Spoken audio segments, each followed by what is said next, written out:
पुंछ से बड़ी खबर। पुंछ में पुलिस और फौज को बड़ी कामयाबी मिली है। बता दें कि हिंदुस्तान पाकिस्तान सरहद पर 3 तस्करों को पकड़ा गया।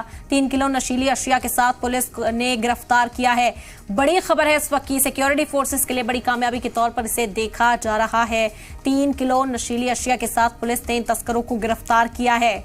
बता दें कि हिंदुस्तान पाकिस्तान सरहद के पास ये 3 तस्कर मिले हैं जिन्हें अब गिरफ्तार कर लिया गया। इनकी जब तलाशी ली गई तो इनके पास से 3 किलो नशीली अशिया भी बरामद की गई है। सिक्योरिटी फोर्सेस के लिए बड़ी कामयाबी है। जम्मू कश्मीर में नशे की जो तस्करी है मुसलसल उसे अंजाम दिया जा रहा है, जिसकी वजह से जो नौजवान तबका है जम्मू कश्मीर का वो मुतासिर दिखाई दे रहा है। और एक जंग नशीली अशिया के खिलाफ भी इस वक्त जो लड़ी जा रही है जम्मू कश्मीर के अंदर, उस सिमत में ये बड़ी कामयाबी है। सिक्योरिटी फोर्सेस ने सरहद पर इन 3 तस्करों को गिरफ्तार किया। बता दें कि सरहद से मुत्तसिल इन लोगों की गिरफ्तारी हुई है और इनके पास से 3 किलो नशीली अशिया भी बरामद की गई है।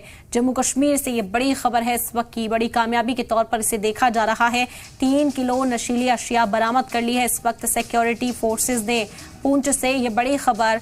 पुंछ में फौज और पुलिस को बड़ी कामयाबी मिली। हिंदुस्तान और पाकिस्तान सरहद पर 3 तस्करों को पकड़ा गया। 3 किलो नशीली अशिया के साथ पुलिस ने इन्हें गिरफ्तार किया है। इस वक्त की बड़ी खबर है, आप तक पहुंचा रहे हैं।